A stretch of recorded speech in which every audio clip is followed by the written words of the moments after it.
Hey there, it's Freddy Cruz, and I've made it my job to share with you the stories of the individuals, organizations, and businesses that make the greater Houston area great. Today, I'm talking to my buddy, Gary Kirkowski. He's the owner of Rhino Pest Protection. I met Gary a couple of months ago at the Fulshear-Katy Chamber of Commerce, and he blew me away during one of his speeches in which he talked about how he and his family set their goals for the year. So I had to get him on my podcast.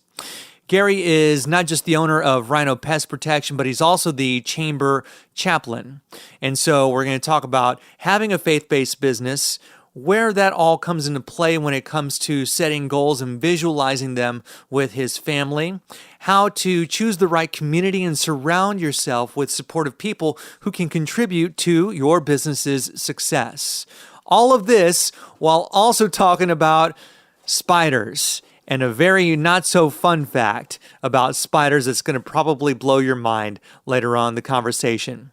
Which, if you, by the way, enjoy this episode, you can always leave me a rating, a review, and share with your family and friends from my website, cruisethroughhtx.com. Hi, I'm Ed Sheeran. This is Bruno Mars. Hey, it's Katy Perry. This is your man Flo Rida with Freddy Cruz. This is AJ Mitchell with Freddy Cruz. Freddy Cruz. Freddy Cruz. Tell your Chico pick Mr. 305 and you already know what it is. My name is Freddy, and it's time to cruise through HTX.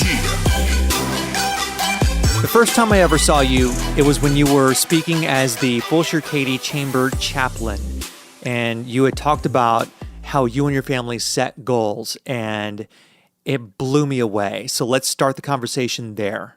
Yes, sir. Thanks for having me, by the way. It's really going to be fun. I appreciate it. So one of the things that we do here as a family every year, either on January 1st or 2nd, depending on when that falls, if it's a weekend or not, but we basically scrapbook our New Year's goals for the year. And so prior to that, for a week or two, we start talking about it, praying about it, maybe even discussing it or writing it down. And we'll spend an evening where we'll cook dinner and hang out. And then we'll get all the old magazines. My wife typically puts a bunch of ads out on Facebook and all that and tries to collect as many magazines as possible. But then we kind of scrapbook, cut out what we feel that's in our heart, that God's put in our heart for our vision for the year. And it could be from, amount of sales that I want to make at Rhino, or, dream vacations that we want to do, or, being my daughter going to college, having so many months of her college paid for. So it's quite a fun time. And we use markers, magazines, regular pictures, drawings, whatever it may be. But it's a great time together, and it's a time that we honestly really reflect on how awesome our life has been the previous year, and then we shoot for the stars on our next year. And I must say, most years, most of our goals come true. If you could give a percentage of what typically happens in the previous year, are you talking greater than 75%?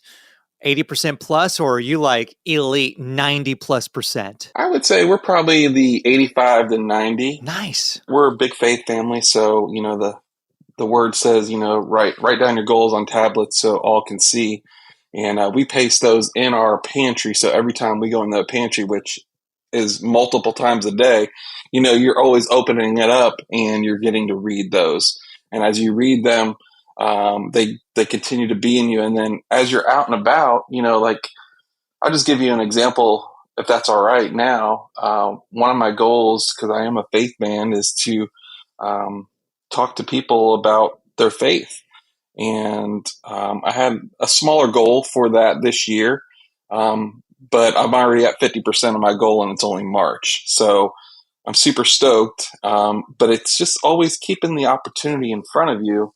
And so when you're out in the walks about of life, you see those opportunities and you see what those goals are, and you're like, oh man, I'm going to capture that goal. This is like a more realistic version of having an accountability buddy. Yes, sir. I want to ask you, because this is such a cool exercise that you do with your family. I've got multiple questions, but I want to begin with what you do, Gary, and what your family does on days where you're just, you're just not feeling it for whatever reason. It's just like, God, I'm tired. It's been a rough week. It's been a rough month. It's been a rough day. I woke up on the wrong side of the bed. I know I should be thankful for what I have. I'm just having a hard time. What do you do to keep yourself motivated when you see those goals looking at you, taunting you, saying, get it together, Gary? Well, I mean, if I could be honest, Freddie, it all comes down to my faith. God is most important to us as a family, and hopefully that's okay on your podcast. But Perfectly fine, sir. okay. The word is true where it says everything that we set our hand to prospers, and that every foot that our feet take, we own. It's our promise that we have been given in this land. And so honestly, we don't have very many days where we don't have that goal in mind and setting it, where there is any kind of down days or hard days. We are a pretty go-getting kind of family, and we trust, we know that everything always works out for us, Freddie. That we know that we are the child of God, and it's His promise that we will be successful and we will do the things that He's called us to do, as long as we put Him first.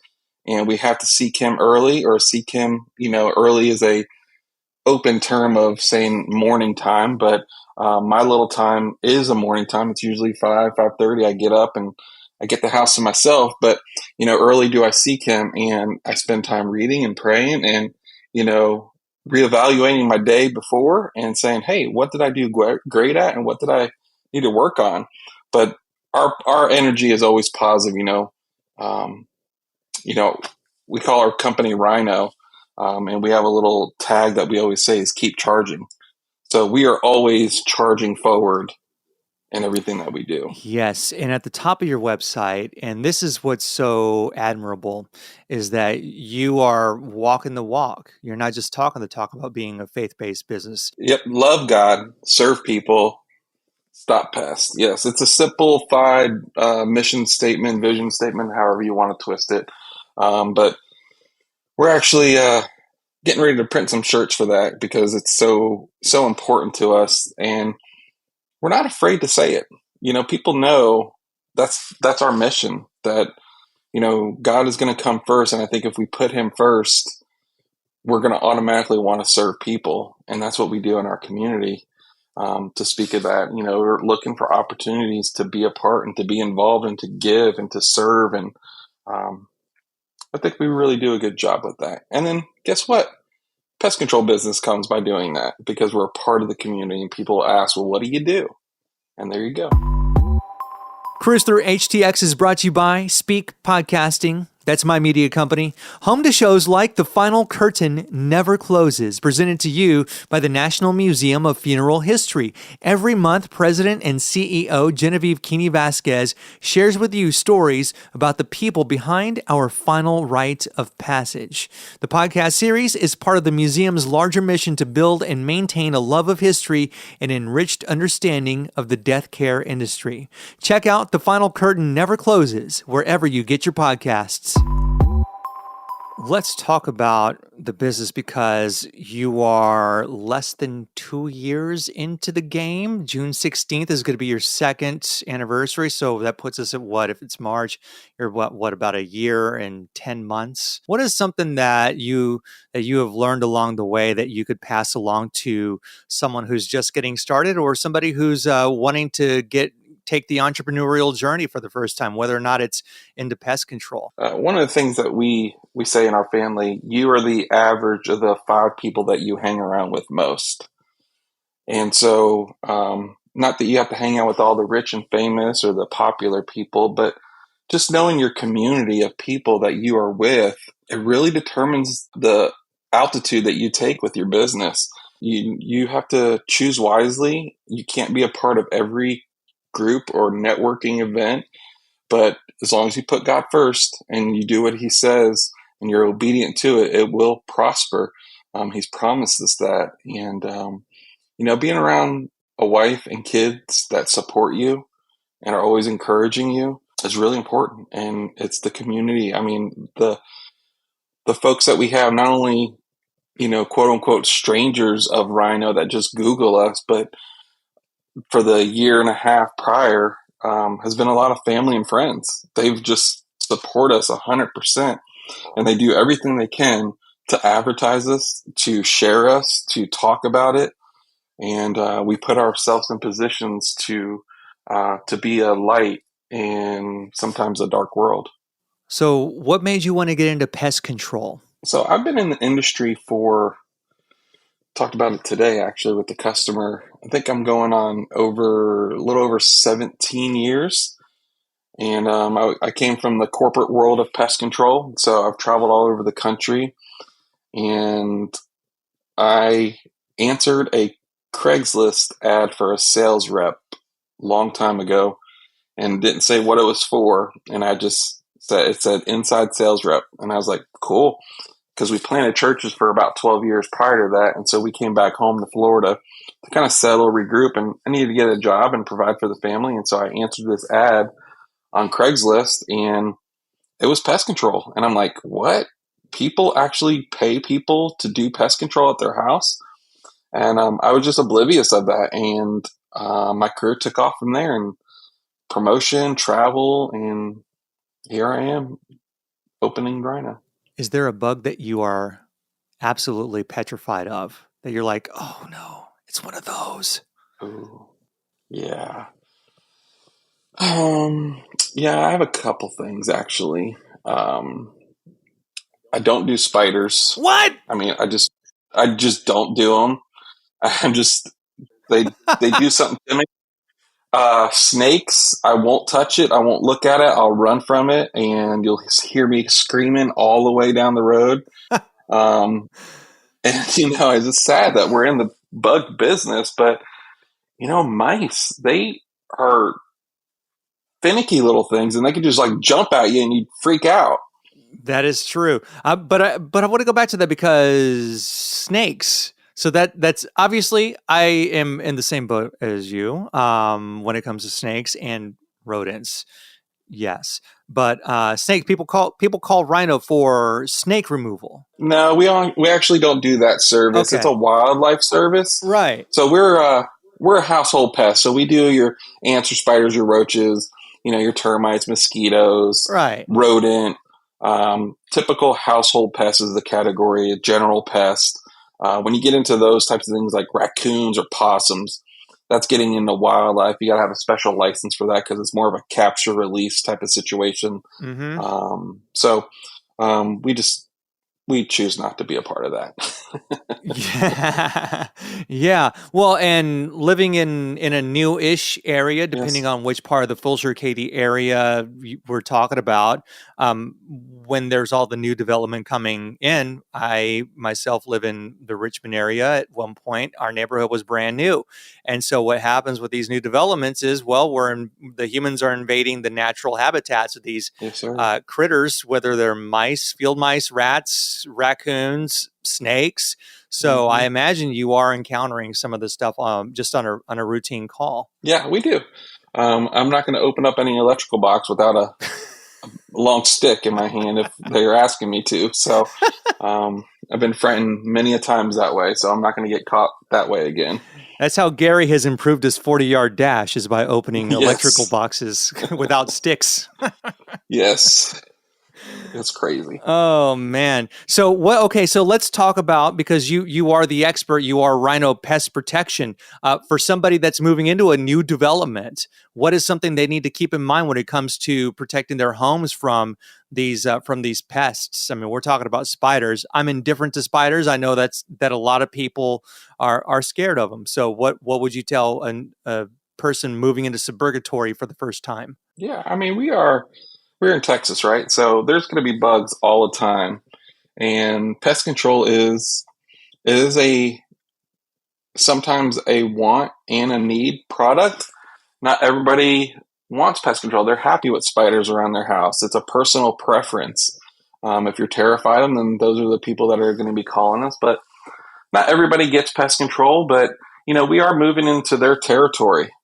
We tear down these woods or grass fields, and that's where they all live and breed and have fun. And then we put a nice, suburbia house in there with cracks and crevices right on top of their home, and spiders and ants get through the weep holes and they get into our wall voids and they nest and make babies and eat. And before you know it, you're eating a spider in the middle of the night. I got a fun fact for that too, by the way. Well, okay, you put it out there. I want to hear the fun fact about eating spiders in the middle of the night. They say, I don't know if it's changed in years, but they say you eat about 7 spiders in the middle of the night throughout a year because they crawl across your mouth in the middle of the night and you don't even realize it. So I'll lead with this, another story. So a really great friend of mine in Florida, they told me this story. They're in bed and the wife sleeps on her back, right? Sleeps with the blankets all the way up to her chin. Oh, no. And in the middle of the night, she just feels something grazes her face. Oh, no. And she wakes her husband up and he turns the light on saying, what? She's like, something came across my face. And it was a spider the size of their fist on the floor it ran across her mouth. So that tells me that is definitely a really promising fact of how many spiders we eat. Trust but verify. That's got, yeah. Yes. I mean, seriously, man. Okay, you said a spider the size of their fist? I mean, isn't it a tarantula at that point? I mean, it's something from a foreign island in this world. I mean, it's crazy. It's like an alien. Radioactive spider. Yes. Spider-Man. Yellow number 5 spider. That's what happens, boys and girls. Oh, yes. Jeez. Oh, man. Well, listen, Gary, it's been a pleasure talking to you and getting to know more about you and your business and all the things that you stand for, and just hearing how you talk about your family and your relationship to the big man upstairs in a world where, you know, it's like we're walking on eggshells, and this conversation is proof, because it's like, well, is it okay? Of course it's okay. On my podcast, it's okay. It's more than okay. I have conversations with the big guy, multiple times throughout the day. I like that. Awesome. So I really enjoy talking to somebody who is not just talking the talk, but also walking the walk. It's right there on the website, rhinopestprotection.com. rhinopestprotection.com. Look them up on the socials as well. Gary, it's been a pleasure, sir. Thank you. I really appreciate it. It's an honor to be with you, Freddie.